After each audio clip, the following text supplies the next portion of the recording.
ଆଜିର ଗପଟି ହେଉଛି ମୂଷାର ଚାରୋଟି ସ୍ତ୍ରୀ। ଚିଲ, ପେଚା, ବଗ ଓ କାଉ। ଏହିପରି ଭାବରେ ମୂଷାର ଚାରୋଟି ସ୍ତ୍ରୀ ଥିଲେ। ଦିନେ ମୂଷା ବିଦେଶକୁ ଗଲା। ତା ପରଦିନ ସକାଳୁ ତାର ସ୍ତ୍ରୀମାନେ ତୁଳସୀ ଗଛ ମୂଳରେ ପାଣି ଦେବା ବେଳେ ପାଣି ଦେଉଥାନ୍ତି ଓ ବାହୁନି ବାହୁନି କହୁଥାନ୍ତି।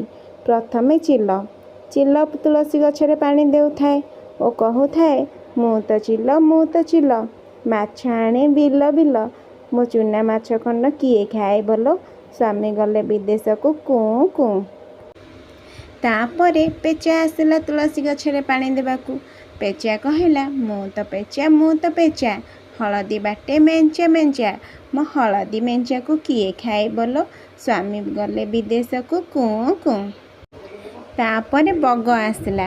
ବଗ କହିଲା, ମୁଁ ତ ବଗ, ମାଛ ଆଣେ ଡଗ ଡଗ, ମୋ ବଡ଼ ମାଛ ଖଣ୍ଡ କିଏ ଖାଇବ ଲୋ, ସ୍ୱାମୀ ଗଲେ ବିଦେଶକୁ କୁଁ କୁଁ। ତାପରେ କାଉର ପାଳି ପଡ଼ିଲା।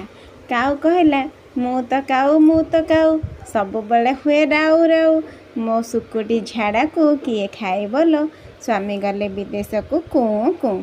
ପ୍ରକୃତରେ ମୂଷା ବିଦେଶକୁ ନ ଯାଇ ତା ଘର ପଛପଟେ କରିଥିବା ଏକ ଗାତରେ ରହି ୟାଙ୍କ ସମସ୍ତଙ୍କ କଥାକୁ ଶୁଣୁଥାଏ।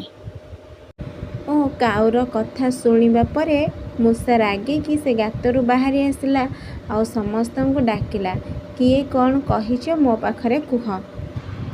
ମୂଷାର ରାଗ ଦେଖି ଭୟରେ ଚିଲ ଯାହା କହିଥିଲା ସେ କହିଦେଲା।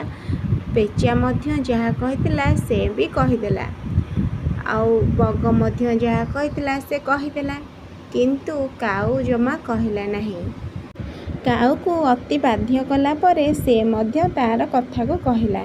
ତାପରେ ମୂଷା କ'ଣ କଲା ନା, ମୂଷା ଘର ପଛପଟେ ଯେଉଁ ଗାତ କରିଥିଲା ସେଥିରେ ଚିଲକୁ ପଶାଇଲା ବାହାର କଲା, ବଗକୁ ପଶାଇଲା ବାହାର କଲା, ପେଚାକୁ ପଶାଇଲା ବାହାର କଲା, କିନ୍ତୁ କାଉକୁ ପଶାଇଲା ଜମା ବାହାର କଲା ନାହିଁ। ତାପରେ କଣ୍ଟା ମାଟି କୁଟା ସବୁ ଛାଟିଦେଲା। କାଉ ତା ଭିତରେ କା କା ହୋଇ ମରିଗଲା। ଆଶା କରୁଛି ଏଇ ଗପଟି ଆପଣମାନଙ୍କୁ ନିଶ୍ଚିତ ଭଲ ଲାଗିଥିବ। ତେଣୁ ଆମ ଚ୍ୟାନେଲକୁ ଟିକେ ସବସ୍କ୍ରାଇବ୍ କରିଦିଅନ୍ତୁ।